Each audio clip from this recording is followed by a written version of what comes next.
कुमार जी, जब ऋषभ पंत की कार का एक्सीडेंट हुआ तो आप ही ने कार से निकाला? सबसे पहले हम हरिद्वार से आ रहे थे सर। मैं एक हरियाणा रोडवेज में ड्राइवर हूँ, एज ए बस ड्राइवर। जी जी जी। मैं 4:25 पे हरिद्वार से चले थे। तो जैसे ही हम नारसन के पास पहुंचे 200 मीटर पहले, तो मैं साइड में चल रहा था अपने लाइन में। मैंने देखा आगे से एक दिल्ली साइड से एक कार आई, बहुत मतलब स्पीड में थी। मैं कह दूं होगी 60-70 की स्पीड में। वो डिवाइडर से टकराई, डिवाइडर से के ऊपर को पलटा लेती हुई वो हरिद्वार साइड में आ गई।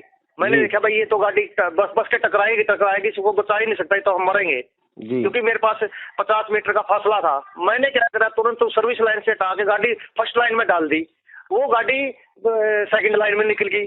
थोड़ी लग रहा है गाड़ी का थोड़े जो टुकड़े टाकड़े टूट कर लगे हुए हैं। जी जी जी। तो उसको मैंने तुरंत ब्रेक के बिल्कुल 40-50 की स्पीड में मेरी बस, मैंने तुरंत ब्रेक लगाया, खिड़की साथ से कूद कर भागा। मैंने देखा आदमी बाहर है आधा, इतने में कंडक्टर भी मेरे साथ आ गया। मैंने उसका हाथ पकड़ रखा था, हमने लेटा दिया।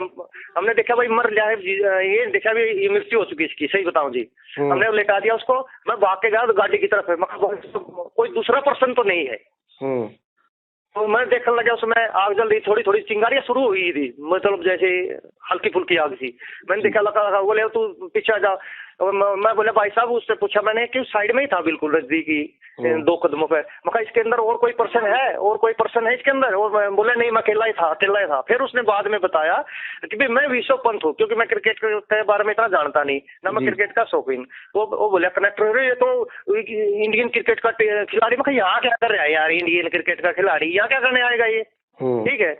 उसको फिर साइड में डिवाइडर पर लिटा के हमने वहाँ लेट जा भाई, ले फिर खड़ा हो गया अपने, मतलब सारा देख खड़ा हो गया। उसके तन पर कपड़े थे, हमने चद्दर दे दी। हमारा एक यात्री था, वहाँ देना भाई जल्दी से चद्दर, उसको चद्दर में लपेट दिया हमने पूरा। अच्छा, तो ऋषभ पंत ने क्या बताया उस वक्त, कैसे एक्सीडेंट? आपको बताया कि मैं ऋषभ पंत हूँ?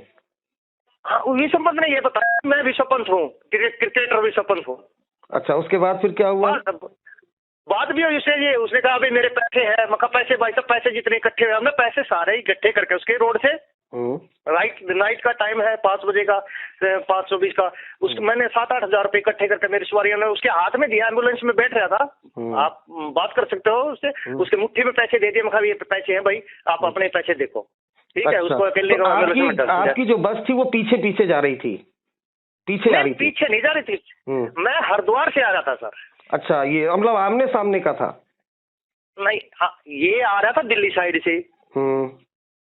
ठीक है, मैं आ रहा था हरिद्वार साइड से। ये दिल्ली साइड से डिवाइडर के ऊपर को कार कूदती हुई ये हरिद्वार साइड में आ गई, मेरी साइड में, दिल्ली साइड में। तो आपने ब्रेक लगा के फिर टक्कर होने से बचाया है, मतलब है? हाँ जी जी। हमने तो ब्रेक दूर से ही देख लिया था, भाप लिया था। वो लेडीज थी, वो लेडीज का मैं जानता नहीं। उसका एक होटल है सुखी नदी के पास, वो आगे बैठी थी 2 वाली सीट पे।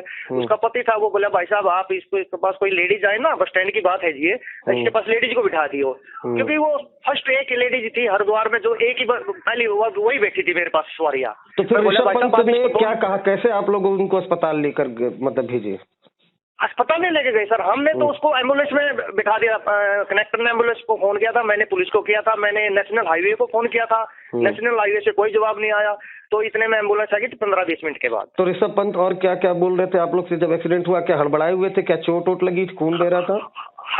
उसके पूरे चेहरे पे खून आया हुआ था, बिल्कुल हड़बड़ाए हुए थे। पीछे से कमर छिली हुई थी, पैर से लंगड़ा रहे थे, शायद उसकी टांगे टूटी हुई थी। मगर हम तो ये लेते हैं भाई कोई आम आदमी होगा, हम क्यों इतने, हम चाहते तो वहाँ वीडियो बनाने लग जाते, हम भी पब्लिक की तरह ये करने लग जाते कि हमें तो उसकी जान बचानी थी। मेन मुद्दा ये था। तो इस गाड़ी में कोई और बंदा तो नहीं है। बहुत अच्छा काम किया सुशील जी आपने।